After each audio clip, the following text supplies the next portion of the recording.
Hello friends, आज हमारा practice set जो है 47 रहेगा, जिसका हमारा फर्स्ट क्वेश्चन आता है स्थूल गत्यात्मक कौशल का निम्नलिखित में से कौन सा उदाहरण है। फर्स्ट रेंगना, सेकंड जिप लगाना, थर्ड कैंची से काटना, डी ऑप्शन आता है आपका पियानो बजाना।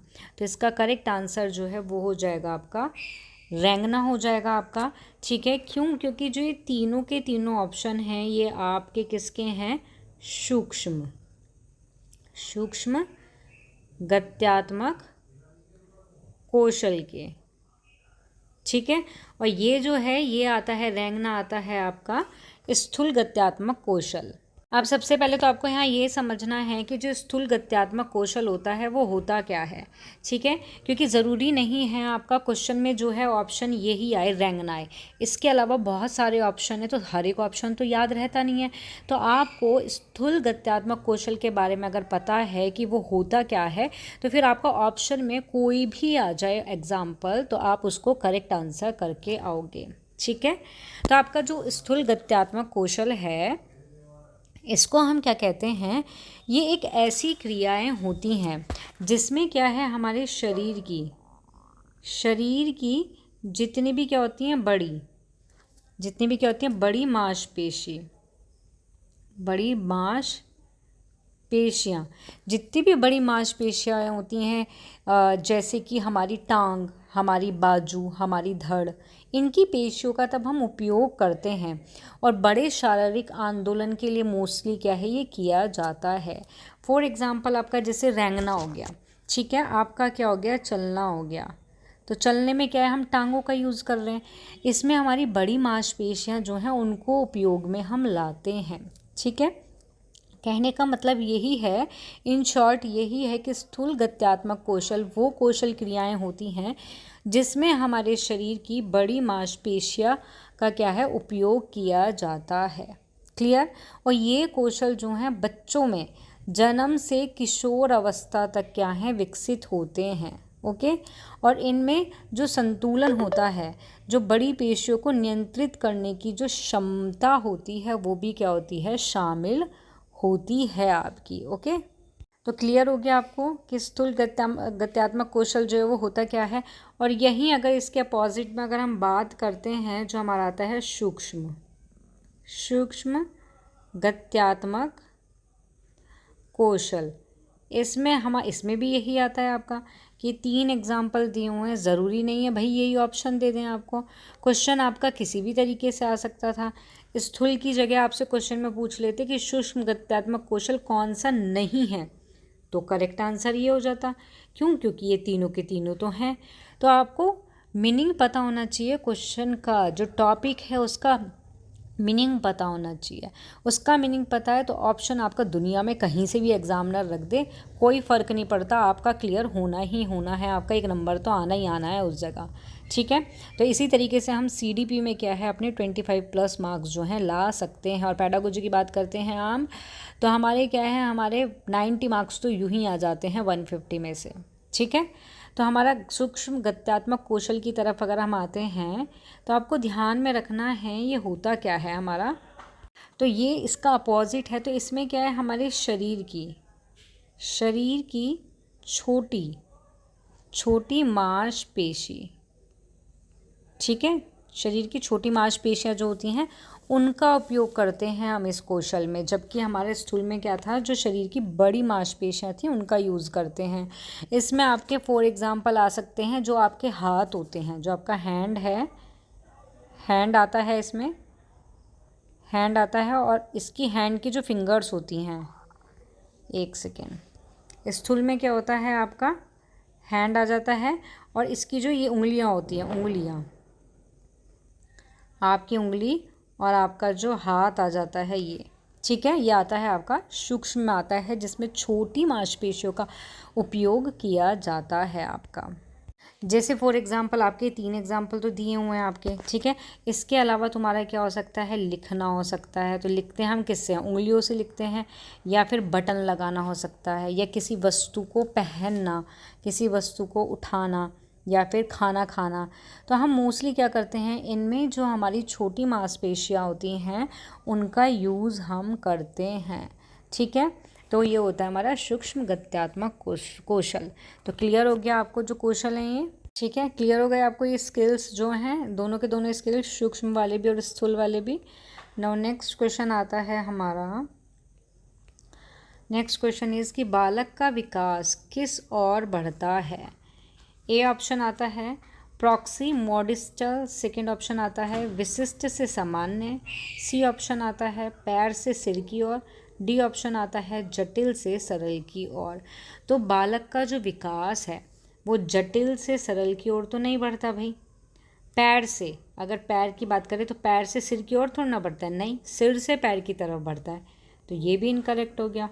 विशिष्ट से सामान्य की ओर, तो ये भी नहीं है, क्योंकि सामान्य से विशिष्ट तो हो सकता था आपका, लेकिन विशिष्ट से सामान्य ये गलत हो जाएगा।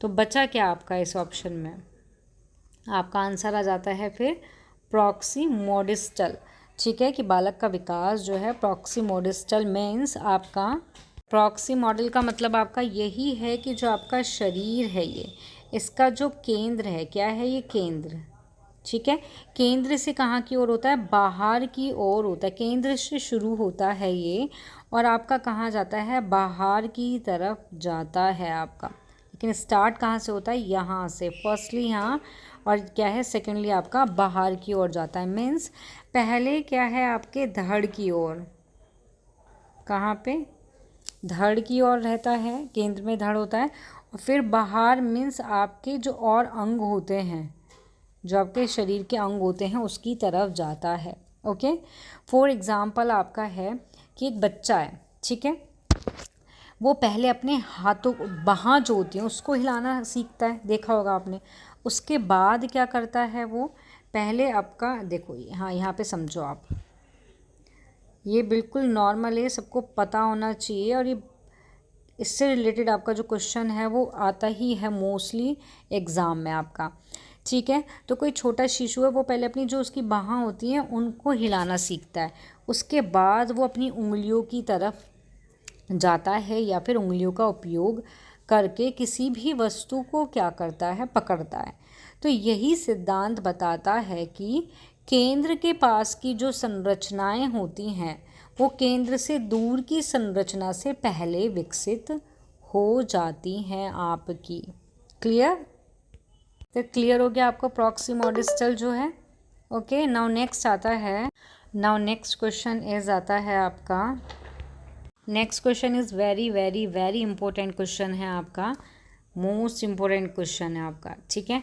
पियाजे के संज्ञानात्मक विकास की अवस्थाएं, तो पियाजे के जो विकास, संज्ञानात्मक विकास की क्या हैं आपकी 4 अवस्थाएं थी, कितनी 4, और इन चारों को बहुत अच्छे से पढ़ के जाना, और अच्छे से पढ़ने के लिए हमारे चैनल पर प्लेलिस्ट है जिसमें सारी चारों की चारों अवस्थाओं को बहुत डिटेल में विद एक्सप्लेनेशन के साथ क्लियर कराया हुआ है, क्योंकि इसमें से जो है आपका क्वेश्चन आता ही आता है एग्ज़ाम में, मोस्टली देखने को मिलता ही है। तो ये अवस्थाएं तो भाई बिल्कुल भी स्किप नहीं करना अपना, तब भी पढ़ाई करोगे आपको पढ़ के जानी है, ठीक है। तो आते हैं हम क्वेश्चन पर कि सिद्धांत की अवस्था का क्रम क्या है, इसमें क्रम पूछा है सबसे पहले। तो फर्स्ट आता है संवेदात्मक गामक, फिर आता है पूर्व, फिर आता है मूर्त, फिर आता है औपचारिक, ठीक है। सेकंड में आता है आपका संवेदनात्मक गामक, फिर आता है मूर्त, फिर आता है आपका औपचारिक, पूर्व, फिर आता है औपचारिक। थर्ड में कह रहा है कि पहले पूर्व आ रहा है, फिर संवेद आ रहा है, फिर मूर्त आ रहा है, फिर औपचारिक आ रहा है। डी में कह रहा है पहले पूर्व आ रहा है, फिर संवेद आ रहा है, फिर औपचारिक आ गया, और फिर संक्रियात्मक आ गया।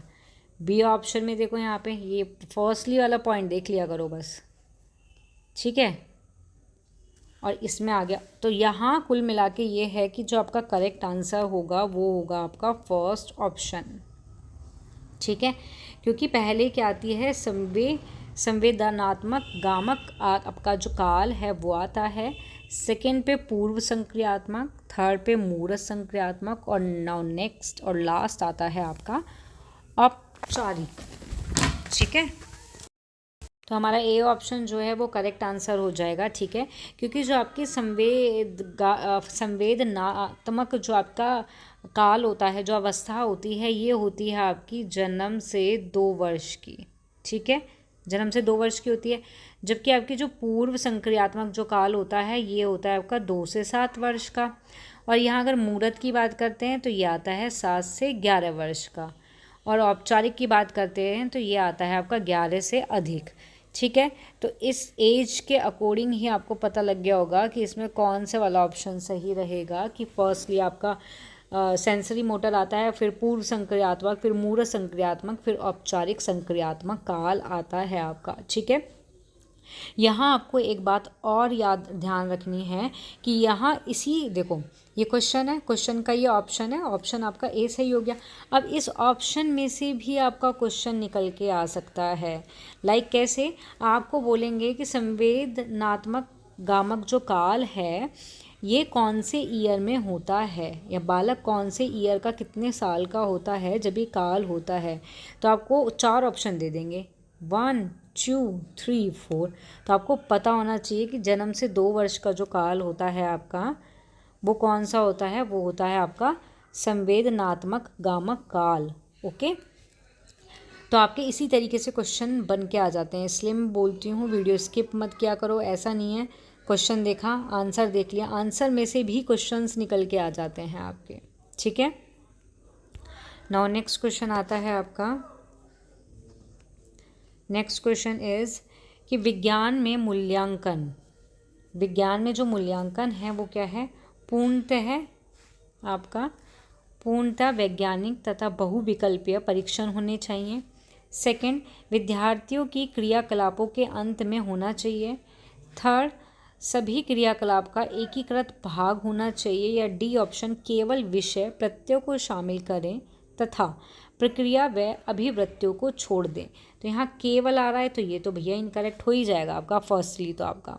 ठीक है, उसके बाद आता है, ठीक है, और यहाँ आपका आता है पूर्णतः वैज्ञानिक या बहुविकल्पीय परीक्षण होने चाहिए।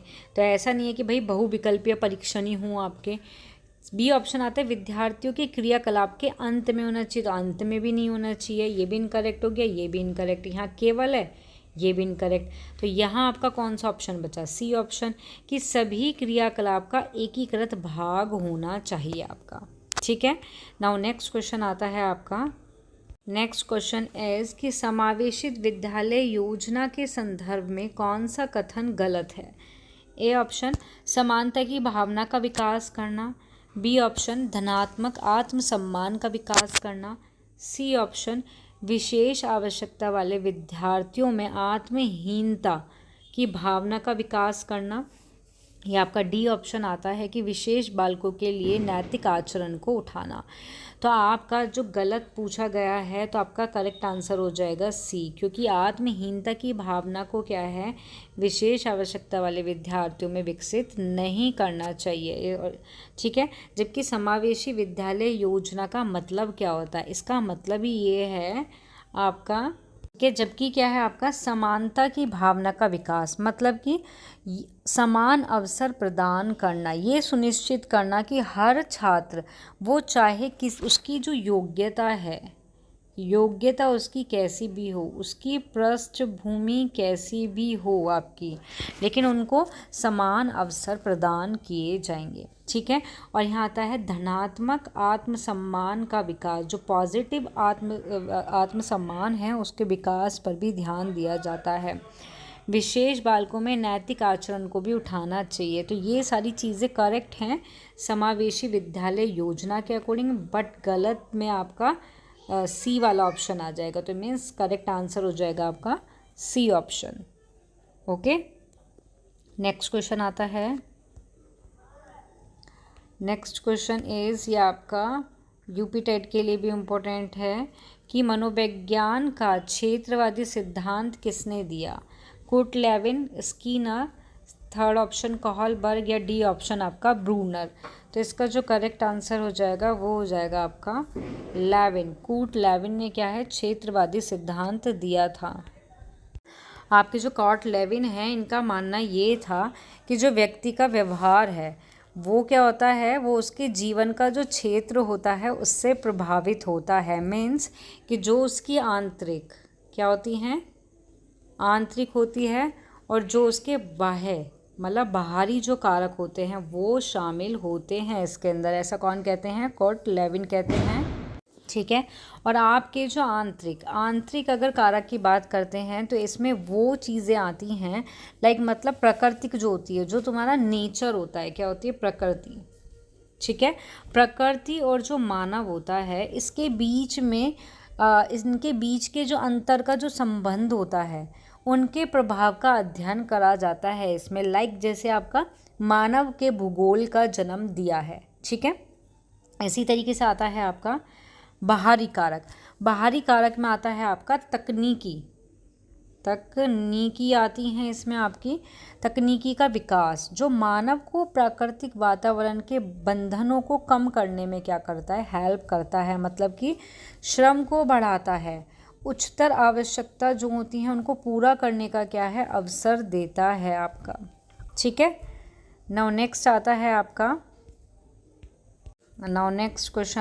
आपका नेक्स्ट क्वेश्चन इज़ कि एक कक्षा में एक टीचर पढ़ाने के लिए बाल केंद्रित उपागम का प्रयोग कर रहा है, तो ये तरीका उपयुक्त नहीं है आपका। फर्स्ट, समूह वार्तालाप के लिए, सेकंड प्रोजेक्ट विधि के लिए, थर्ड प्रश्न के लिए, या फिर डी ऑप्शन प्रश्नोत्तर के लिए। तो इसका जो करेक्ट आंसर होगा आपका, यहाँ पे आपका प्रश्न के लिए 2 बार आ गया। ठीक है। यहाँ आपका ऑप्शन में आ जाएगा, एक प्रदर्शन था यहाँ पे, सॉरी, प्रदर्शन, और इसका जो करेक्ट आंसर है वो भी आपका प्रदर्शन हो जाएगा आपका। ठीक है। अब प्रदर्शन के लिए क्यों उपयुक्त नहीं है, आपको पता तो होना चाहिए भाई क्यों उपयुक्त नहीं है ये। तो ये इसलिए उपयुक्त नहीं होता क्योंकि शिक्षक केंद्रित इसमें क्या होता है, जो टीचर है वो अवधारणाओं को प्रदर्शित करता है और छात्र केवल क्या करता है? सिर्फ देखता है, देखकर सीखता है इसमें, ना कि अपनी पहल से सीखता है, इसलिए ये उपयुक्त नहीं होता। और मोस्ट इम्पोर्टेंट पॉइंट है इसमें कि जो छात्र होते हैं वो क्या होते हैं आपके इसमें? छात्र निष्क्रिय होते हैं। क्या होते हैं? छात्र निष्क्रिय होते हैं। बाल केंद्रित कक्षा में छात्रों की सक्रिय भागीदारी होती है, जबकि अगर प्रदर्शन की बात करते हैं हम, तो प्रदर्शन में क्या है? विधि में जो छात्र हैं वो निष्क्रिय श्रोता बने रहते हैं एक तरह से। ओके। और ज्ञान का असंतुलन, मतलब जो टीचर है उसका ध्यान अवधारणाओं को प्रदर्शित करने पर होता है, जबकि किस पर होना चाहिए? बाल केंद्रित होना चाहिए। ठीक है। तो बाल केंद्रित उपागम में क्या होता है? शिक्षक का ध्यान बच्चे की ज़रूरत और सक्रिय भागीदारी पर होना चाहिए, लेकिन होता किस चीज़ पर है? जो भी वो अपनी अवधारणाओं को प्रदर्शित कर रहे हैं या फिर प्रदर्शन कर रहे हैं। ठीक है। तो इसलिए जो इसका करेक्ट आंसर हो जाएगा वो प्रदर्शन हो जाएगा, बिकॉज आपका इसमें जो समूह वार्तालाप है इसमें क्या होता है? बच्चे समूह में चर्चा करते हैं। ठीक है। और ज्ञान का सह निर्माण करते हैं। तो अगर यहाँ नहीं हो, ये वाला नहीं होता, तो ये और आपका प्रोजेक्ट और आपका प्रश्नोत्तर ये करेक्ट आंसर होते हैं आपके। क्यों? क्योंकि जो प्रोजेक्ट है आपका, प्रोजेक्ट विधि है, इसमें भी बच्चे अपने इंटरेस्ट के अकॉर्डिंग, जो जिसमें उनका इंटरेस्ट होता है, ऐसे प्रोजेक्ट पर काम करते हैं। मीन्स लर्निंग बाय डूइंग, स्वयं करके सीखते हैं प्रोजेक्ट विधि में भी। ठीक है। ऐसी आपकी प्रश्नोत्तर विधि आती है, इसमें भी क्या होता है? बच्चे प्रश्न पूछते हैं और ज्ञान की खोज करते हैं, जिससे उनकी जो सक्रियताएं होती हैं वो क्या है? बढ़ जाती हैं। ठीक है। तो इसमें क्या है? उपयुक्त तरीका, तो भाई ये 3 ऑप्शन आ जाएंगे। उपयुक्त तरीका नहीं है क्वेश्चन में आ रहा है, तो आपका करेक्ट आंसर इस जो हो जाएगा वो हो जाएगा आपका प्रदर्शन। ठीक है। प्रदर्शन विधि हो जाएगा। क्लियर हो गया। नाउ नेक्स्ट आता है कि पंद संवेगात्मक क्रांति किस अवस्था से अधिक जुड़ी हुई है? फर्स्ट, शैशवावस्था से, सेकंड पूर्व बाल्यावस्था से, सी ऑप्शन किशोरावस्था से, या डी ऑप्शन आपका उत्तर बाल्यावस्था से। तो इसका करेक्ट आंसर तो हो जाएगा आपका सी, किशोरावस्था से। ठीक है। ठीक है। क्योंकि जो आपकी किशोरावस्था होती है ये क्या होती है? सबसे अधिक इससे जुड़ी होती है, क्योंकि इस चरण में क्या होता है? तीव्र गति से क्या होते हैं? बालक के क्या होते हैं? शारीरिक उनके क्या होते हैं मानसिक, ठीक है, उनके क्या होते हैं भावात्मक, भावनात्मक, ओके। इनमें परिवर्तन होता है जिसे कहते हैं तनाव, तूफान और संघर्ष की स्थिति क्या है उत्पन्न हो जाती है।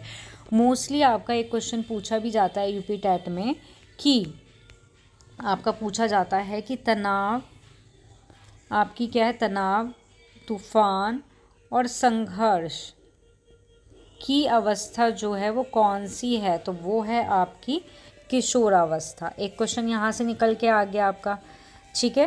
तो ये क्या होती है, तो आपका क्या है, आपका शैशवावस्था, बाल्यावस्था, इनमें भी क्या है संवेगात्मक जो विकास है वो होता है, लेकिन किशोरावस्था में जितना तीव्र गति से या क्रांति अवस्था से होता है वो ज़्यादा होता है। मीन्स सबसे अधिक जो होता है वो किशोरावस्था में होता है, शैशवा और बाल्यावस्था की अकॉर्डिंग आपका, क्योंकि ये अवस्था किशोर अवस्था आपकी जो है, किशोर अवस्था जो है वो एक ऐसी अवस्था होती है जिसमें जो बालक होता है वो अपने संवेगों पर नियंत्रण नहीं रख पाते।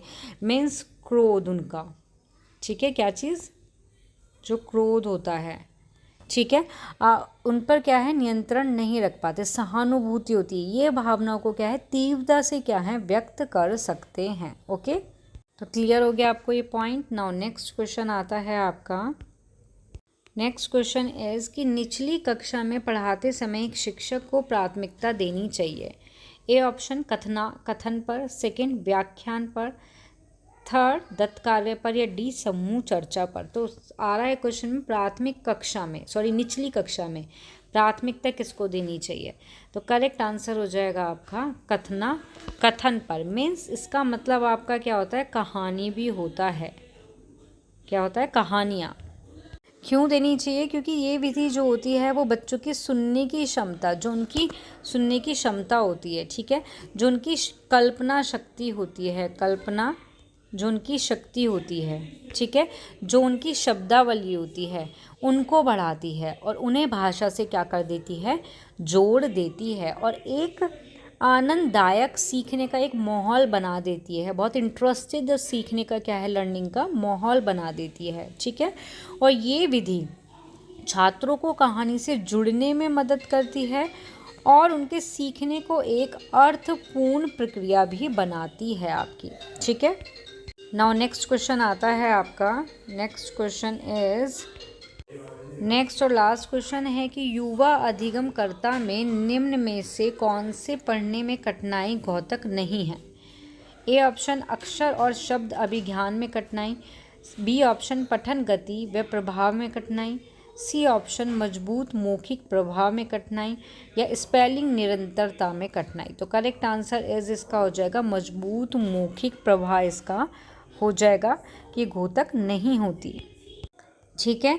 क्यों होता है, क्यों घातक नहीं होता है, क्योंकि पढ़ने की कठिनाई में मोस्टली क्या होता है, अक्षर और जो शब्द की पहचान होती है उसमें परेशानी होती है। पढ़ने की जो धीमी गति होती है या हमारे विचार होते हैं या शब्द होते हैं उनको समझने में क्या होती है, मुश्किलें शामिल होती हैं आपकी, ठीक है।